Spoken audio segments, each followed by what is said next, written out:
Hey, Kevin and Janet. I'm out here on the property at Virginia Canyon, and I just wanted to do kind of a shot of both of the lots. So, I don't know if you can see that, but there's the surveyor's stake for the lot that you drive into at first, the one that's closest to that body shop. And yeah, I mean, I think like we just need to get over this stream, of course, but I know this was the one we were thinking about subdividing anyways, but then you have that flat spot back there, which I think you could kind of push the mountain back right in through here, maybe push that all over this direction and level out a spot right here. I'll show you that from the other side. But, you know, of course that flattens up. I think we took a pretty good look at that, you know, prior to. And I think this lot runs from over there right to about where this power pole is.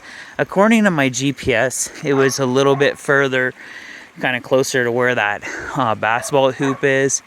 But it seems like it's probably right where that stake is. Of course, you would need a surveyor to do a pin survey in order to, you know, find out the exact boundaries. But yeah, there's that lot. I don't know. You may just want to like send this video to the surveying company and see what they think on both of them. But I think, you know, you could definitely build something, especially if you can get an easement to come in right through here. I just don't know if this is the property line or not, but if you get in through here, then you wouldn't have to go over, you know, the downspout. But I mean, of course, the next owner's probably going to have to worry about that. And then, according to my GPS, on this other side, you know, I honestly, it's a little bit more difficult because there's not a flattened out area, but I do think you could probably even subdivide this side. Definitely going to take more earthwork, but the lot on this side runs right about from right here.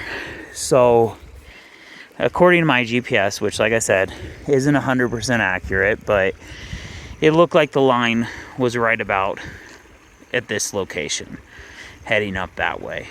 And, you know, you have, of course, a stream running through it. The other thing that worries me a bit more on this side is the, I think that's a telephone line.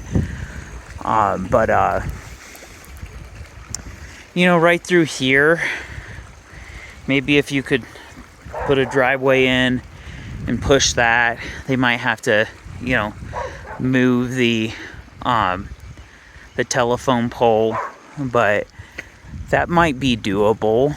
And then it does kind of flatten out a little bit right about where that is. I don't know if you can see that. I mean, it's not a big section, but it looks like there's like maybe a 2-foot path up there that flattens out a bit. So maybe you could come in on this side and push this back, you know, kind of like both directions and dig into the side of that mountain. And this, you know, is a bigger section too. This trailer is on, well, it's on the public road parking, but this is still the property. You know, starting there, you have more of a drop off, but maybe, you know, coming in here, that might be doable. You know,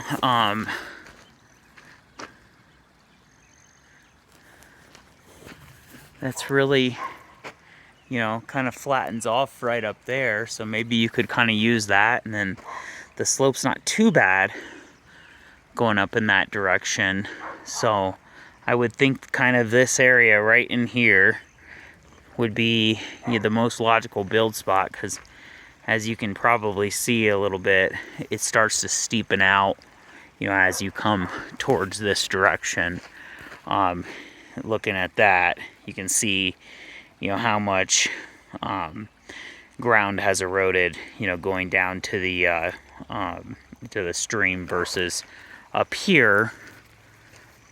You know, that's a 10-foot section, and then it's straight up pretty much from there. So that's going to be very difficult. Pretty much everything in here, I don't think you could really do much with. But, you know, looking at this again, I think as long as you came in, you know, from right here, where it really, like, you know, isn't as much, you know, up to the point where those water kind of comes into that culvert and where those barriers are, it's really not that steep going across the river.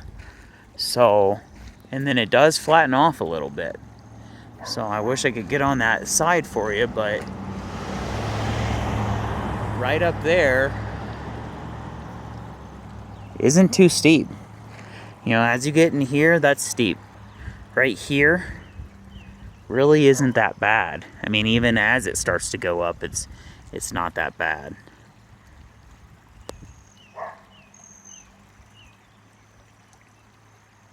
But of course, that's something for you guys to figure out. The lot does go quite a bit further this direction, but I think your surveyor is probably going to tell you, you know, from about that point over, you're not building on that. I mean, you can kind of see how much more drastically steep that is versus that.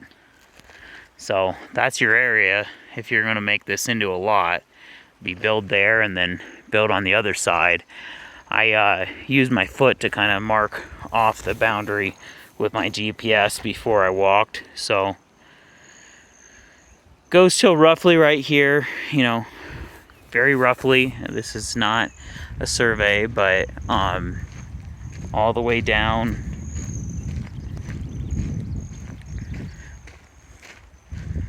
to here, which I think, you know, for me, maybe you try to come in right by the house with the driveway, because I think that's where the drop off is the least on that side.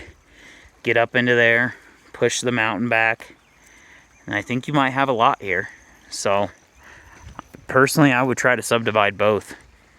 And, you know, the person that builds it, they're going to be the one that has to figure out how to get into it. But, you know, I'm not an excavator and I'm not a contractor, but I would think that's workable right there.